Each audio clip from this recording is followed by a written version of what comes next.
The water dripped steadily from Takeo Shimizu's forehead as he stood motionless in the processing line, his hands trembling, not from fear, but from exhaustion. The Pacific sun had beaten down mercilessly during the long journey from the battlefield to the American transport ship. Now, standing in this strange concrete building with its humming electric lights, the former lieutenant of the Imperial Japanese Army struggled to comprehend the scene unfolding before him. The American guards, towering and casual in their movements, directed the prisoners with gestures rather than bayonets. Their voices, though firm, lacked the harsh edge Takeo had expected from enemy captors. But it wasn't their demeanor that left him speechless. It was what waited at the end of the processing line. A large metal cabinet stood against the wall, its surface gleaming under the fluorescent lights. When an American soldier pulled open its door, a cloud of cold air billowed out, visible even from where Takeo stood. Inside, stacked in neat rows, were small paper cups filled with something white and smooth. Ice cream! In the middle of war! In the middle of summer! In a prisoner processing center. The first Japanese prisoner to receive a cup stared at it suspiciously, turning it in his hands as though expecting to find some hidden danger. Others watched with wary eyes as the American guard made an eating motion. Eventually, hunger or curiosity won out, and the man took a small taste. His eyes widened.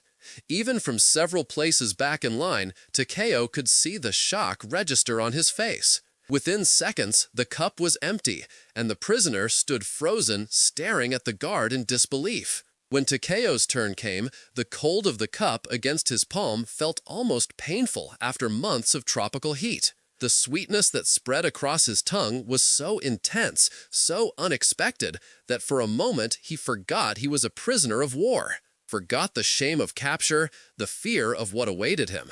In that brief instant, there was only the cold, sweet sensation and a single thought that would haunt him for years to come. What kind of enemy feeds its prisoners ice cream? Later, in the barracks where the new arrivals were quartered, hushed conversations broke out in the darkness. "It must be a trick," whispered a corporal who had fought in the Philippines. "Perhaps they poison us slowly, with kindness before the real torture begins." Others nodded in agreement, but Takeo remained silent, the memory of that cold sweetness still lingering on his tongue. None of them spoke aloud the question that troubled them most. If Americans treated their prisoners to ice cream, what did that reveal about the stark differences between the two nations at war? The morning light filtered through the barracks windows as Takeo Shimizu sat upright on his bunk, still disoriented by the softness of the mattress beneath him. In the Imperial Army, he had grown accustomed to sleeping on hard ground, or, if lucky, thin straw mats that offered little cushioning. Now, captured and at the mercy of his supposed enemies, he found himself resting more comfortably than he had in years of service. Around him, other prisoners stirred reluctantly, their faces etched with the same confusion and wariness that had marked their arrival. They had been taught that surrender meant shame, that capture by Americans would bring unspeakable humiliation and cruelty. Many had carried cyanide capsules rather than face such a fate, capsules discarded or confiscated during processing. Now they waited tensely for the brutality to begin. Instead, an American guard appeared at the door and announced, in badly accented Japanese, that breakfast would be served in 30 minutes. The prisoners exchanged glances. Breakfast? They had expected interrogations, perhaps beatings, not regular meals. Sergeant Hideo Tanaka, a hardened veteran of the Manchurian campaign, scoffed audibly. "This is how they soften us," he muttered. "First ice cream, now breakfast. Then the questions will come, and the pain." Others nodded, finding comfort in this explanation that fit their expectations. Only Tako remained silent, troubled by memories of the mess hall glimpsed during processing. The gleaming surfaces, the humming machines, the abundance that seemed so casual, so unremarkable to their captors. When they filed into the mess hall, the shock returned with fresh intensity. Long tables held trays of food, eggs, bacon, toast piled high, pitchers of milk sweating with condensation. For men who had subsisted on rice and occasional dried fish during the war, who had watched their rations shrink as supply lines stretched thin across the Pacific, the sight was almost obscene in its plenty. "Take what you want," the guards instructed through a translator, "but eat what you take." Takeo watched as his fellow prisoners approached the food with suspicion, taking small portions as if expecting punishment for excess. He followed suit, placing a single egg and slice of toast on his tray before moving to a table. The taste was overwhelming, fresh, rich, unlike anything he had eaten since before the war. Around him, the sounds of hesitant eating gradually gave way to steady consumption, as hunger overcame caution. "Why?" Corporal Yamamoto whispered beside him. "Why feed us like this? We are the enemy." Takeo had no answer, but across the room an American officer seemed to sense the question. Through a translator, he addressed the assembled prisoners. "You will be treated according to the Geneva Convention," he stated. 3 meals daily, medical care, and shelter. You are prisoners, but you are still men." The words translated, but the concept behind them remained foreign. In Japan's military culture, surrender rendered a soldier less than human, stripped of honor, and unworthy of compassion. The idea that captivity might still preserve dignity was entirely alien. After breakfast, they were led to supply rooms, where each man received toiletry items, soap, razors, toothbrushes, and toothpaste in metal tubes. Again, the abundance bewildered them. During the war, such items had become increasingly scarce, with soldiers often sharing a single razor among several men. Now they were handed these luxuries as casually as ammunition had once been distributed before battle. But it was during the tour of the camp facilities that Takeo encountered the sight that would haunt his thoughts for days to come. Adjacent to the mess hall stood a room that hummed with mechanical precision. Inside, row upon row of gleaming metal cabinets lined the walls, each emitting a steady, soft purring sound. When a guard opened one to retrieve a container of milk, cold air escaped in a visible cloud, and Takeo glimpsed shelves packed with food, meats, vegetables, butter, and containers of ice cream like the ones they had received upon arrival. "Refrigerators," the translator explained, noticing their fascination, "for keeping food fresh." Sergeant Tanaka stared with undisguised amazement. "So many," he whispered, forgetting his earlier disdain. "Just for one camp?" The translator nodded. "Standard for American mess facilities. How else would we store food?" The question hung in the air, revealing a chasm of understanding.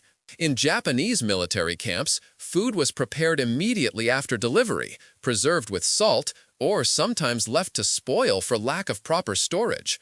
The sight of dozens of refrigeration units, each larger than most Japanese family homes, operating solely to keep prisoner food fresh, struck deeper than any propaganda could have. It spoke of a nation so confident in its resources that it could expend energy cooling food for captured enemies. That night in the barracks, the constant hum of the refrigerators penetrated the walls, a mechanical lullaby that kept Takeo awake. It wasn't the noise itself that disturbed him, but what it represented. If Americans had machines to keep ice cream frozen in desert prison camps, what other technological marvels might they possess? What did this suggest about the war they had been fighting, about the stories they had been told of American weakness and Japanese superiority? The mess hall's double doors swung open, releasing a rush of cool air into the summer heat as Takeo and the other prisoners filed in for lunch. 3 weeks into their captivity, the initial shock had faded somewhat, replaced by a routine that felt surreal in its comfort. The men no longer hesitated at the sight of abundant food, though their portions remained modest, a habit formed by years of rationing that even enemy generosity couldn't quickly break. Takeo's gaze wandered to the kitchen entrance, where he could see American cooks moving efficiently among gleaming steel equipment. Unlike Japanese field kitchens with their smoky fires and manual labor, this space operated with mechanical precision. Fans circulated cooled air, machines whirred steadily, and at the center of it all stood the row of refrigerators, their white doors opening and closing as workers retrieved ingredients. A new addition caught his eye. A large cylindrical container on the serving line, its metal surface frosted with condensation. When Takeo reached it in the queue, he discovered it contained ice cream. Not as a special welcome this time, but as a standard part of the meal. Chocolate, vanilla, and a pink variety he couldn't identify, all available in seemingly endless supply. "Take as much as you want," the server said through the translator. "It's hot today." The casual offer stunned him more than the original shock of arrival. Ice cream was not merely a tool of psychological manipulation or a one-time display of wealth. It was ordinary, unremarkable, just another food item Americans expected to eat daily, even in a prison camp during wartime. Takeo took a small scoop of vanilla, watching as other prisoners made their selections with varying degrees of hesitation or enthusiasm. Newer arrivals still stared in disbelief, while those who had been in camp longer had begun to accept such luxuries as routine. The division troubled him, marking a separation not just from their former lives, but from the shared understanding that had once united them as soldiers. Back at his table, Corporal Yamamoto leaned close, his voice low. "Have you seen the new building they're constructing behind the mess hall?" Takeo shook his head, savoring the cold sweetness of the ice cream as it melted on his tongue. "More refrigerations," Yamamoto continued. "Bigger ones. And something else. Machines for making ice cream, not just storing it. The guards call it a freezer plant." "Impossible," whispered Private Nakamura from across the table. "Why would they build such a thing for prisoners?" Yamamoto shrugged. "I heard the translator say it's standard for American bases. They're building it because summer is getting hotter, and the existing units can't keep up with demand." Demand. The word echoed in Takeo's mind. In Japan, ice cream had been an extravagance even before the war, available only in major cities and considered a special treat. By 1943, it had disappeared entirely from civilian life, along with sugar, dairy, and other non-essential foods. Yet here, in American prison camp, it was produced in such quantities that additional machines were needed simply to meet demand. After lunch, Takeo wandered to the edge of the authorized area, where he could observe the construction Yamamoto had mentioned. True enough, American workers were installing massive equipment, larger than anything in the main kitchen. As he watched, a truck arrived carrying what appeared to be metal cylinders, Freon tanks for the refrigeration systems, he later learned. An American guard noticed his interest and approached, surprisingly friendly. Through broken Japanese and gestures, he explained that the new facility would produce 500 gallons of ice cream daily, along with storing frozen meat and vegetables for the camp. 500 gallons, Takeo repeated, struggling to comprehend the scale. Just for this camp? The guard laughed and shook his head. "No, no. For here, hospital, officers' club." He pointed in different directions, indicating multiple facilities served by the same plant.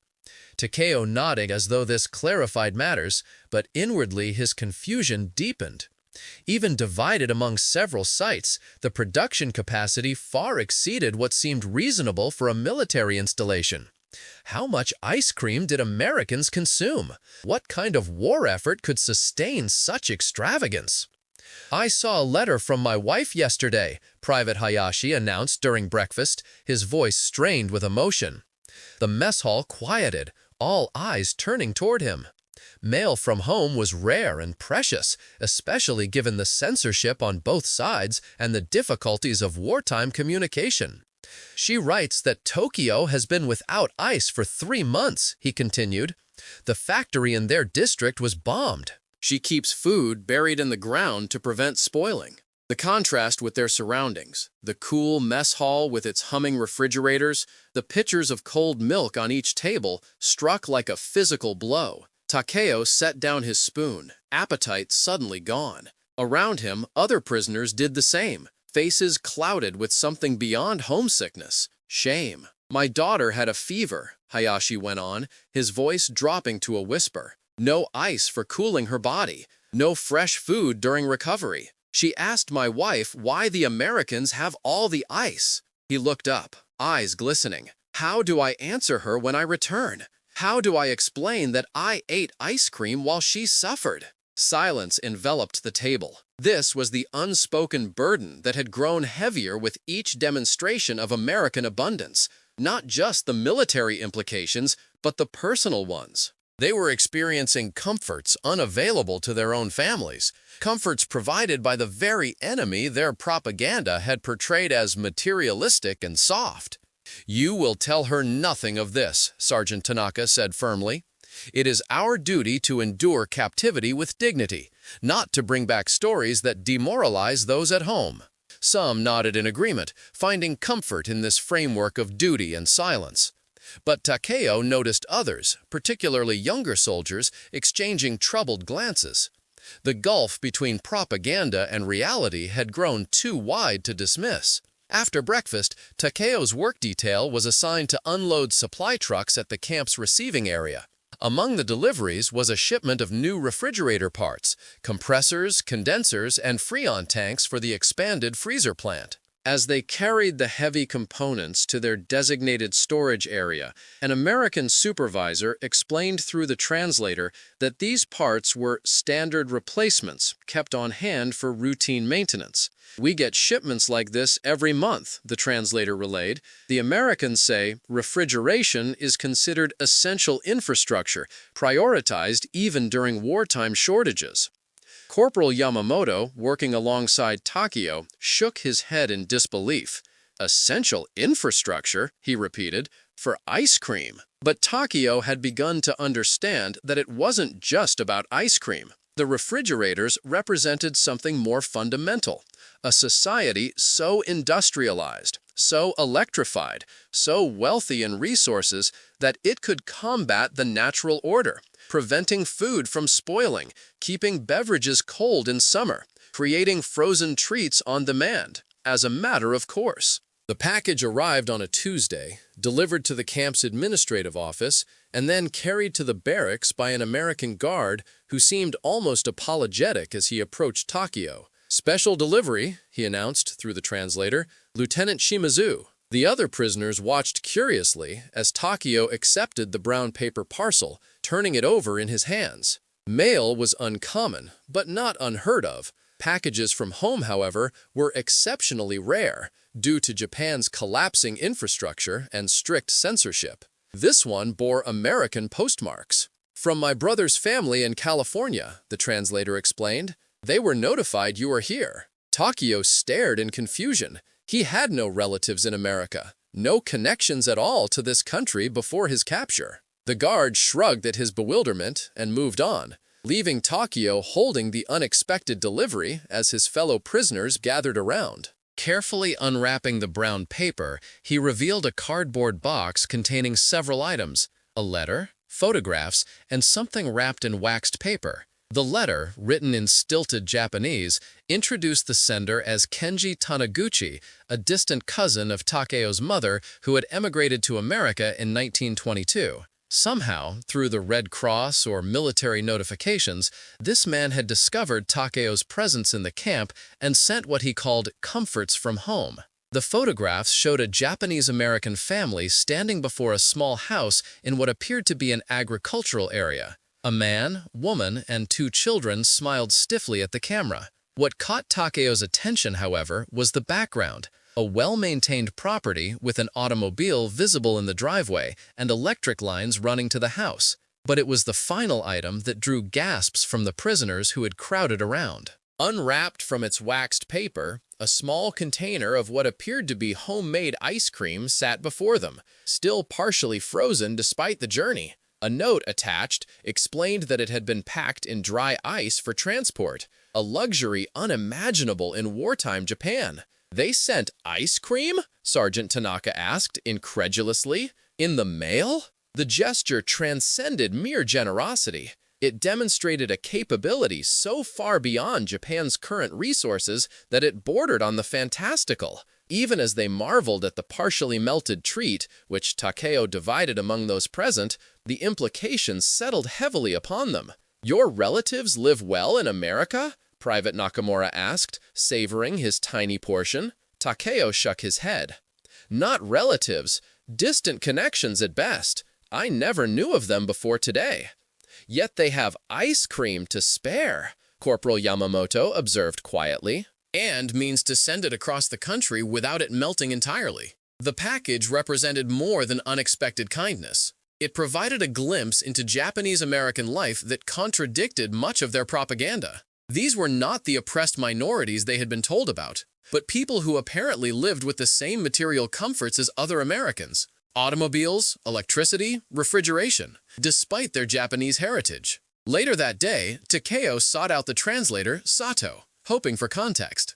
As a Japanese American, Sato occupied an uncomfortable position between prisoners and guards, trusted fully by neither. But he was their primary window into American society beyond the camp's confines. "The family that sent this package," Takeo began hesitantly, "are they wealthy by American standards?" Sato considered the question, his expression guarded as always when discussing differences between the countries. "Not wealthy, no. Middle-class farmers, from what I can tell from the return address. California's Central Valley has many Japanese-American families, or did before the relocation programs." Relocation?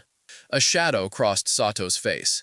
After Pearl Harbor, Japanese Americans on the West Coast were moved to internment camps. Military necessity, they called it. Your cousin's family must have been inland enough to avoid it, or perhaps they were released to work agricultural land. This information troubled Takeo deeply. Even America, with its apparent abundance, still viewed those of Japanese descent with suspicion. Yet this family, subject to wartime restrictions, could still afford to send refrigerated packages to a distant relative in an enemy uniform. "The ice cream," Takeo continued, "how would they send it without melting?" "Dry ice," Sato explained, "frozen carbon dioxide. Colder than regular ice and doesn't melt into liquid. Common for shipping frozen foods in America." Another technology Takeo had never encountered, a form of ice manufactured specifically for transportation rather than consumption, enabling perishable luxuries to travel hundreds of miles by mail. The industrial capacity required for such a system to function routinely during wartime seemed almost incomprehensible. The demonstration was scheduled for a Thursday afternoon in the camp's technical building, where prisoners with relevant skills received vocational training, ostensibly to keep them occupied, though many suspected the Americans were evaluating them for potential intelligence value. Takeo, because of his engineering background, had been assigned to this group weeks earlier, learning about American electrical systems and mechanical equipment under supervision. Today, however, was different. The classroom had been rearranged to accommodate additional prisoners, and at the front stood something covered with a canvas tarp. The American instructor, Lieutenant Harris, waited until all were seated before speaking through Sato. "Gentlemen, today we're going to show you something that represents the future of home refrigeration," he announced. "Technology already in development for civilian use after the war." With a theatrical flourish, he removed the tarp, revealing what appeared to be a standard refrigerator, though with an unusual design. The freezer compartment occupied the entire top half of the unit, separated from the refrigeration section below. "This is a prototype of the General Electric two-door refrigerator-freezer combination," Harris explained. "Currently available only for military use, but planned for mass production within 2 years of war's end." The prisoners stared at the gleaming white appliance with varying degrees of interest. Some, particularly those from rural backgrounds, seemed unimpressed by yet another mechanical box. Others, especially those with technical knowledge, leaned forward to study its features. Harris continued his presentation, highlighting innovations: automatic defrosting, adjustable shelving, dedicated vegetable crispers, and, most significantly, a freezer section large enough to store weeks' worth of food. Through Sato's translation, he explained that this represented the next stage in American home life, not just refrigeration for short-term storage, but long-term preservation of foods in every home. "Why show us this?" Sergeant Tanaka asked suddenly, his voice sharp with suspicion. "What purpose does this demonstration serve?" Harris appeared momentarily taken aback by the question, then smiled. "Education," he replied simply, "part of our vocational training program. Many of you will work with refrigeration equipment during your time here. Understanding the technology benefits everyone." But Takeo, watching closely, sensed another motivation beneath the practical explanation. The Americans had brought this prototype, this symbol of domestic technology already planned for post-war civilian use, to the prisoner camp deliberately, whether intended as demoralization or simply as a display of inevitable progress. The message was clear. While Japan struggled to maintain basic industrial function under bombing, America was designing refrigerators for the peace they assumed would follow their victory. After the formal presentation, prisoners were permitted to examine the unit more closely. Teo joined a small group of technically inclined men who circled the refrigerator, studying its construction and components. The compressor was smaller, yet more powerful than those in current models. The insulation thinner but more effective. The entire design streamlined for efficiency and mass production. Notice the plastic components, Corporal Yoshida, a former manufacturing supervisor, murmured. Replacing metal to reduce weight and cost. Takeo nodded, recognizing the significance. Japan's plastics industry remained primitive compared to America's, focused primarily on military applications rather than consumer goods. Here was evidence of advanced polymer chemistry being applied to ordinary household items, a level of industrial sophistication that Japan could not currently match. The letter arrived without warning, delivered by a camp administrator rather than the usual mail distribution. Takeo recognized his brother's handwriting on the envelope, but the postmark was recent, far too recent for normal correspondence from Japan. His hands trembled slightly as he opened it. Inside, the thin paper crackled between his fingers, covered with his brother Masato's careful script. The content confirmed his suspicion. This was not a letter from home, but from another American camp where Masato had been held since his capture in the Philippines the previous year. Until now, neither brother had known the other's fate. The reunion was arranged for the following week, a brief visit authorized under Red Cross supervision. As the day approached, Takeo found himself both eager and apprehensive. What would his older brother, always the more traditional and disciplined of the two, make of his adaptations to captivity? How would he react to the abundance Takeo had gradually come to accept as normal? The meeting took place in the camp's administration building, in a room usually reserved for interrogations, but now arranged more casually with chairs and a small table. When Masato entered, Takeo almost failed to recognize him. His brother had always been stocky, strong from years of farm work before conscription. Now he appeared thinner, his uniform hanging loosely from narrowed shoulders. They embraced awkwardly, military bearing giving way to familial emotion, then seated themselves under the watchful but discreet eyes of guards and a Red Cross representative. "You look well," Masato said finally, studying his younger brother's face. "Too well, perhaps, for a prisoner." The observation carried no accusation, merely surprise. Takeo nodded, understanding immediately. "The food here is adequate," he replied carefully, "better than field rations." "More than adequate, from your appearance," Masato noted with a slight smile.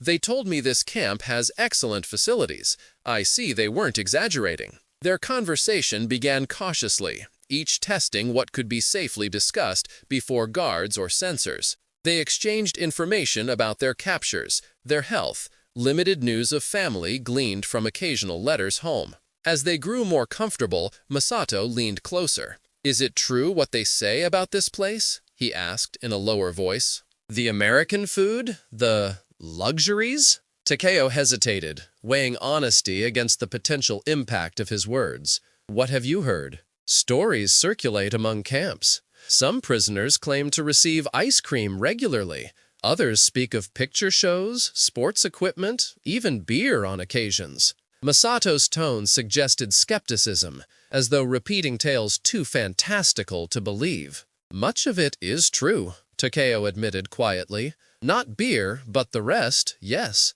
Ice cream several times weekly. Movies monthly. The food is abundant by our standards." Masato's expression tightened. "My camp is not so generous. Adequate rations, basic medical care, but few comforts." He paused, then added, "We had visitors last month, officers from another camp in Arizona. They too spoke of ice cream and fresh milk daily. I thought perhaps they exaggerated to impress us. They didn't, Takeo confirmed. The Americans seemed to consider such things ordinary, not special treatment. A silence fell between them, filled with unspoken comparisons not just between camps, but between the nations themselves. Finally, Masato asked the question that clearly troubled him most. Have you seen their refrigeration systems? The specificity of the query surprised Takeo. Yes, several types. Why? Masato glanced toward the guards, then back to his brother.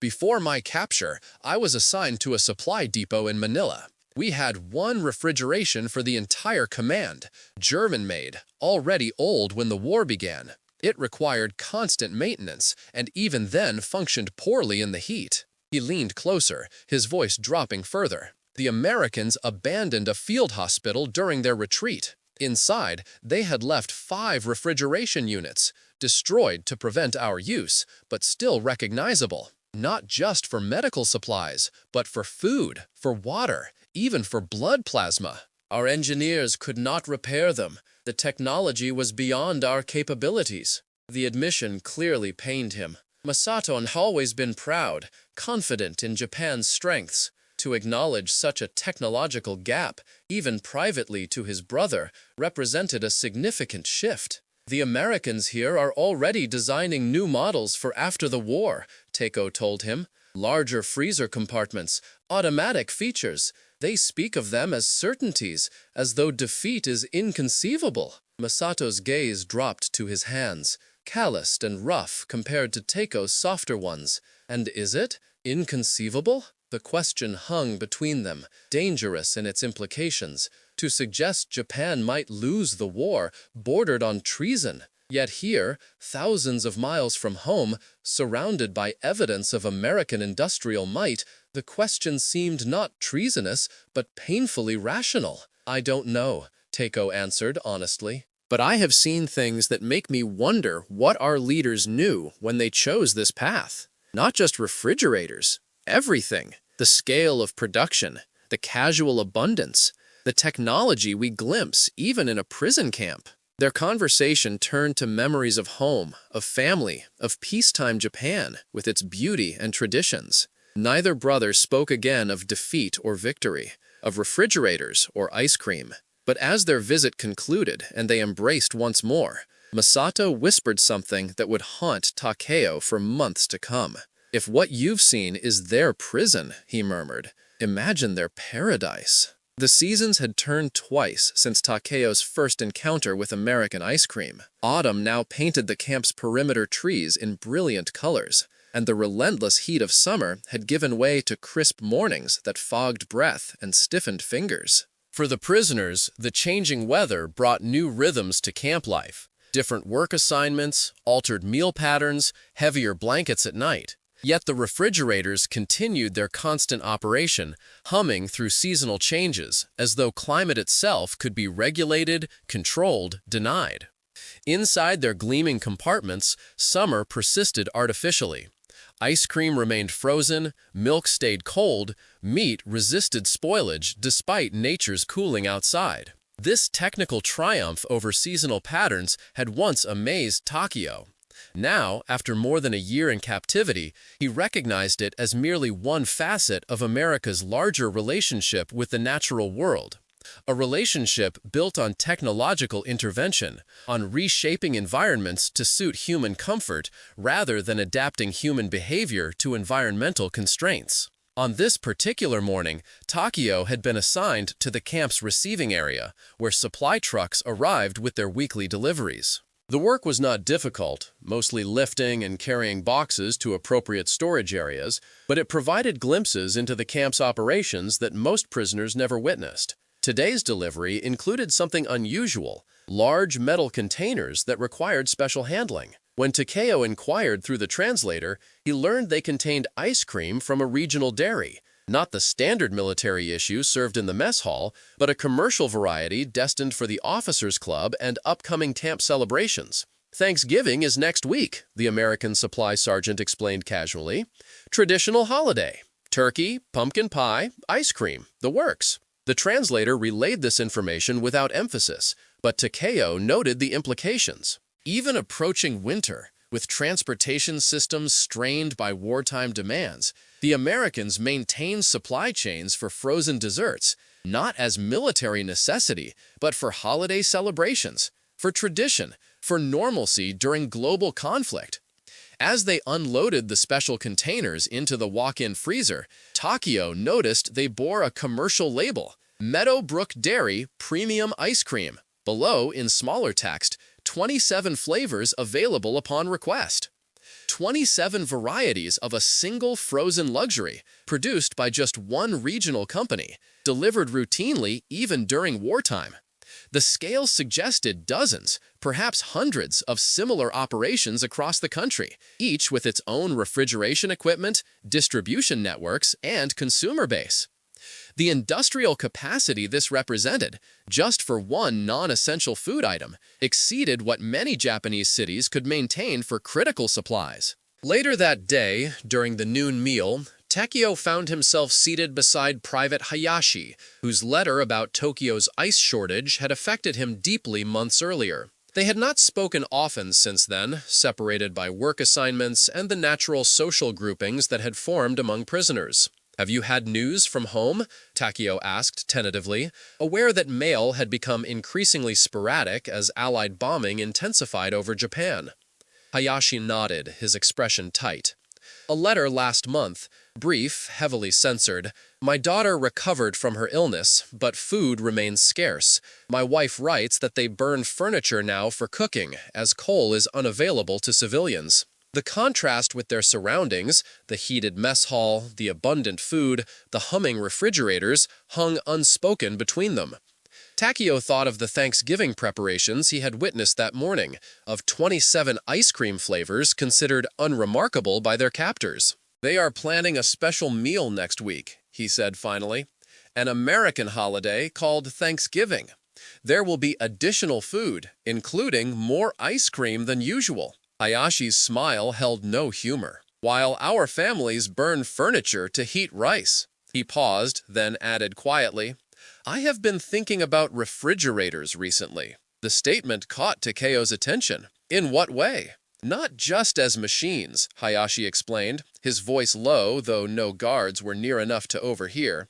"As symbols. In Japan, we learned to accept limitation, to preserve through drying, salting, pickling, to adapt ourselves to nature's cycles. Our virtue was endurance of hardship." He gestured subtly toward the kitchen area where the refrigeration units operated continuously. "Their virtue is different. They refuse limitations. If food spoils naturally, they create machines to prevent spoiling. If water should be cool only in winter, they make it cool in summer. They bend nature to human desire." The observation struck Takeo as profound in its simplicity. Japan's military culture had elevated endurance of hardship to sacred status, a warrior's virtue passed from samurai traditions to modern soldiers. American culture, by contrast, seemed built around overcoming hardship through technology and industry, not enduring cold but defeating it, not accepting food scarcity but manufacturing abundance. "Which approach is stronger?" Takeo asked, the question emerging before he could consider its implications. Hayashi looked at him directly, the resignation in his eyes answer enough. After a moment, he replied simply, "We know which one provides ice cream in November." The day of release arrived without ceremony, a date on a calendar transformed into reality through paperwork and procedures. The war had been over for months, though repatriation took time to organize, especially for prisoners held deep within American territory. Takeo found himself among the last group scheduled for return, a delay that had provided additional months to observe his captors and contemplate what awaited in Japan. The processing for departure mirrored their arrival in reverse: medical examinations, documentation, distribution of civilian clothing to replace worn prison uniforms. The Americans maintained their efficiency to the end, moving hundreds of men through the system with the same mechanical precision that had characterized the camp's operations throughout his captivity. Most prisoners received the news of return with complex emotions, joy mingled with apprehension, relief with uncertainty.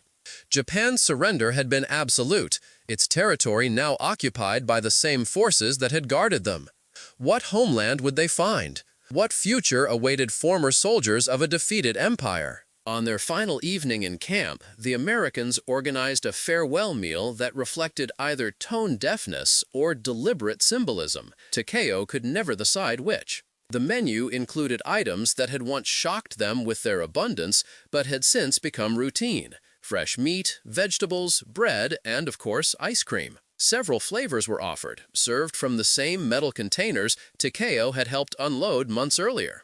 As he accepted a scoop of vanilla, still his preference after countless samplings, he found himself studying the faces of his fellow prisoners. Some ate enthusiastically, having long since abandoned any pretense of resistance to American comforts. Others maintained the small portions that had become a form of silent protest against dependency. All of them, however, had changed during their time in captivity. Their bodies had filled out, their skin had cleared, their eyes had lost the hollow stare of men expecting death at any moment. Sergeant Tanaka caught his gaze from across the table. The older man nodded slightly, acknowledging what neither would say aloud. They were leaving healthier than they had arrived, a final irony in a captivity filled with contradictions. "What will you tell them at home?" Corporal Yamamoto asked quietly, leaning toward Takeo. "About this place. About—" He gestured toward the ice cream on his tray. The question had haunted all of them as repatriation approached. How could they describe what they had witnessed without seeming like traitors or fools? How could they reconcile the America they had experienced with the enemy they had been taught to hate?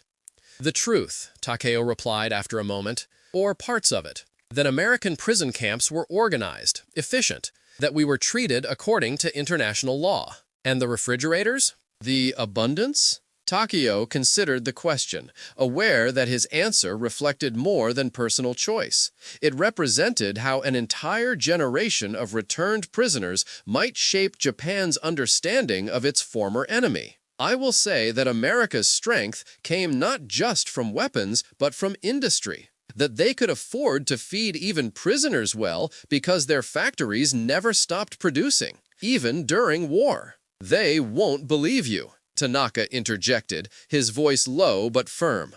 "They will think you've been corrupted, or that you exaggerate." "Perhaps," Takeo acknowledged, "but they deserve to understand why we lost, and why we must rebuild differently." The conversation faded as an American officer approached their table, accompanied by the translator Sato. The officer, a captain Takeo recognized from various camp functions, carried a small parcel wrapped in brown paper. "Lieutenant Shimizu," he said through Sato, "I understand you have some engineering background.